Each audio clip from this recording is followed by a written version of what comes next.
Some breaking news coming in. According to sources, Indian doctors want to come back from Nigeria after the Ebola outbreak in the area. The Ministry of External Affairs are working with the hospital authorities and the doctors to facilitate the return.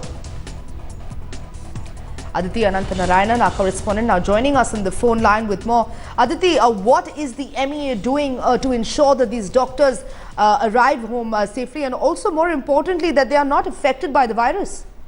Absolutely. In fact, the report suggests even the MEA has come out with a statement saying that the particular place, Abuja, that is being talked about in Nigeria, where these Indian doctors are demanding, they have pleaded to come back. That is one part of Nigeria which has not yet been affected by Ebola. Now, reports are also coming out that these are the Indian doctors who have refused to treat the Ebola hit patients, and that is the reason they want to come back. But the version as presented by the doctors is that their passports have been seized and the authorities in Nigeria are not letting them come back. The External Affairs Ministry, as far as this case is concerned, Sanjana, they are saying that they are in touch with the Indian doctors there. They are trying to assess. Aditi, I'm sorry, I'll have to ask you to hold on there. We've now got Dr. Kapil Chauhan, who's currently in Nigeria with us. So we understand that you are keen to come back home because of the outbreak of the Ebola virus? Yes, see, problem is this. Ebola is a very contagious and deadly and very virulent virus, and having 90% of mortality rate, more than 90% of mortality rate. Okay, now it is rapidly increasing in the Nigeria. Okay, right. And being a human, we have also have a fear, and being a health professional, we are at the more prone position to get infected with this virus. And why we are more prone? Because all the Nigerian doctors in here are on strike. Okay? They are not ready to see the patients. Okay, and in Abuja, if any case comes, there is high probability it will come to the Primus Hospital. Okay, and if single case of Primus infected case comes to the Primus Hospital, there is highly chance all the Indian doctors and the other technical staff, which is total of 55 numbers, okay, they all can get infected, okay. And secondly, we all will be quarantined in Nigeria according to WHO rule and regulations. Okay. And no one can stop that. You know very well what happened in Lagos. Right now, 10 people are infected. Out of those, 2 doctors are died there, okay, and two persons are died there, and they quarantined 177 persons, and we are just 55 here. They easily quarantine us. But Dr. Kapil, yeah. We understand that the hospital that you're working with has your passports? Yeah. Actually, problem is this. They initially they told us that there is some insecurity in Nigeria. So please, for the safety of issue, submit your passport to us. We all did that, and they told us also, whenever you need in any emergency situation, right, or whenever you want to go for a leave, we will return you back. Dr. Chauhan, stay with us. We also have Dr. Sunny, who is the director at your hospital, the Primus Hospital, who is joining us on the phone line. So as I spoke with Dr. Chauhan as well, we understand that the passports are currently at the hospital. So how is it that you intend on coming back to India, and what are the steps that the government has taken?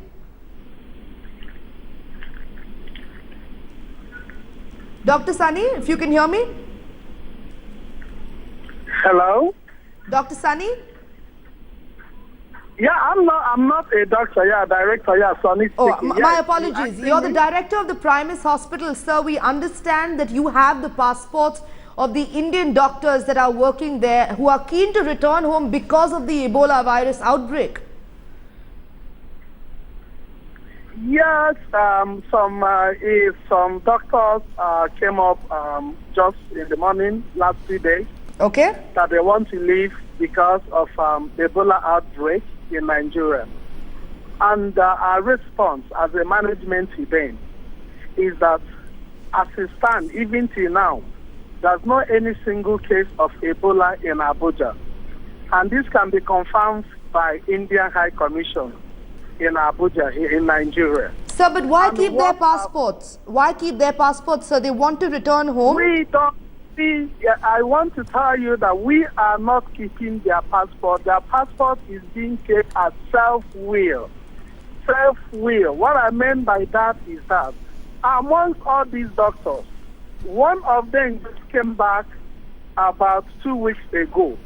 He wanted to travel. He picked up his passport. He traveled to India to see the family, and he came back. And he gave the passport willingly. The question is not keeping the passport. The question here is this. They have some patients admitted and have some patients for surgical case. They have some patients in ICU, intensive care unit. And they woke up one day and said they want to leave without thinking about those patients. And the management said, fine, if you want to leave, fine. This is a health institution. You can't just wake up and leave. Make sure that these people that are under your care, that you admitted are being discharged. As soon as they are being discharged, you can go. But not the case of Ebola, because there's no Ebola. But I want to say, yes. So stay with us. Stay with us. I also have Dr. Kapil Chauhan, who works at your hospital. Dr. Chauhan, Sunny over here, Mr. Sunny, who is the director at your hospital, claiming that there is no outbreak of Ebola. There are no affected patients. So what if that he's claiming that the Indian doctors cannot get up one day and say that they want to return home without actually caring about the patients that you're treating currently? What is your response to that, sir? No, listen. Listen to me first. Are they waiting for Ebola that it will come to Abuja and we all get infected?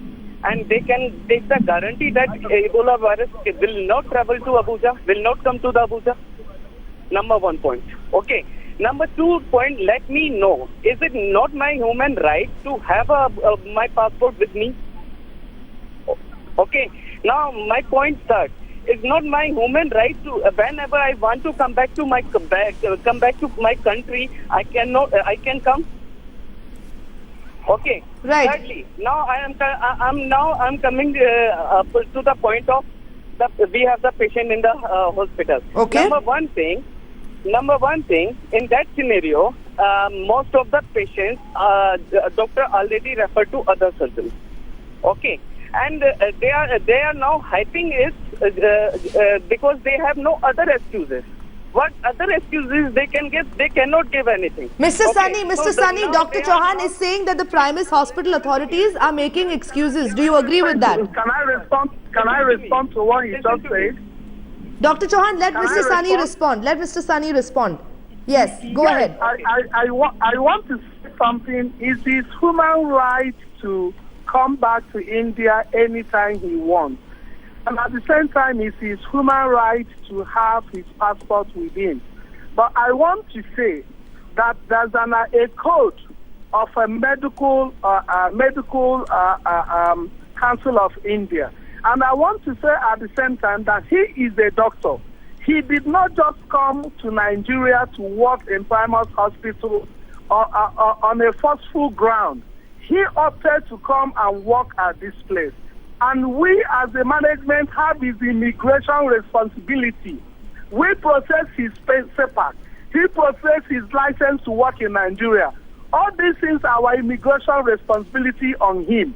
And why we took all those responsibility on him is because he's coming to treat the patient. Look at what a doctor is saying. A doctor is he trying to say that he can wake up a day and abandon his patient and leave? Is he not a human? Is he not a human being? He can just wake up a day, abandon his patient he admitted that he's treating in ICU for a surgical case. Okay, let me tell you, because it can happen to anybody. And I believe you will not be happy about it. Okay, one of the doctors operated on somebody on knee replacement. He operated one knee, and he's supposed to do the next knee. And he abandoned the person in pain and traveled back to India and ran away to India. Did he have his own passport? Sir, but given that the outbreak of Ebola has already caused, it's crossed 1,000 deaths in West Africa, these doctors, as they are saying, it is their mere human right to just demand that they would like to go home. They understand what their responsibility is. They understand that completely. But let's not talk about Ebola. Ebola. Let's not talk about Ebola because Ebola is worldwide. But that is the bone of contention, sir. That is the bone of contention. It is the virus that is killing so many people in West Africa. No, there's the same outbreak. There's an outbreak of Ebola in India as well. And I want to tell you that those people that have Ebola is doctors that treat them. So, but what I'm trying to say in essence is this. Even when someone has Ebola, is a professional doctor that will treat the Ebola patient. What I'm saying in essence is that there's nothing like Ebola outbreak in Primus Hospital. There's nothing like Ebola outbreak in Abuja. You can confirm this from the Indian High Commission. So saying should he wait until Ebola comes and kill him? Is he not a doctor? Where is he running? And I want to say this. Under the clause 5.2 chapter 5 of the Code of Medical Ethics Regulation 2002 as amended by Medical Council of India, it was clearly stated that when an epidemic occurs, a doctor should not abandon his duty for fear of contracting the disease. It's not, this is an ethics, this is a code. It's a code that he swore on. He is a doctor. Right. He can't just abandon his patient. We're not even talking about Ebola patient, but rather a patient he admitted to treat, and he abandoned them. So what about if these people die? He have over 20-something patients in ward. He have over 6 patients in ICU. He has some surgical case. And he just wake up in the morning and want to go, not minding about the patient. Is it not act of wickedness? Is it not act of wickedness? What the management said is this. Okay, sir, your point's been taken. Your point's been taken. Dr. Chauhan, Mr. Sani, I'll have to just ask you to hold on for a second. Dr. Chauhan, your brother Virender is also joining us on the phone line. Have you both been able to speak to each other? What is the Indian government doing to ensure your return? See, first of all, I want to give reply to our director, sir. See, he is saying that we are abandoning the patient. See, he is the person who gives life-threatening to us. Okay. He is the person who gives life-threatening to us, and now he is expected that we will come back and give treatment to there. Who will take the SOP if we go back? Nothing will happen to our life. Okay, and who will take the responsibility if we went back? And they will not make any false legal charges against us. Okay, who will take the SOP? I want to know that. Number one. Number two, now we are talking about Ebola virus. Okay, how they can make the Ebola isolation ward over a night without taking WHO guidelines and at all. They just put a paper that is the Ebola isolation ward. How they can do that? Okay, now to rescue themselves, they can snatch the paper, and they will now say, no, we didn't that. Okay, now the next point. Okay, you got my 2 points very well now. Okay, so my next point is that see, this is my human right to get the passport with me. Okay. And, being a human being, I have a fear of that. Okay, I just expect. I can't expect anything from the management. Okay. I don't want to expect anything. I just expect my government, my Indian government, to take steps. All right. And the Modi ji, that he will make arrangements for us doctors to make return back to India. Dr. Kapil Chauhan, thank you so much. Nothing else. Your point well taken. Thank you. And Mr. Sunny, you, the director of Primus Hospital, both from Nigeria, thank you so much for speaking with Headlines today.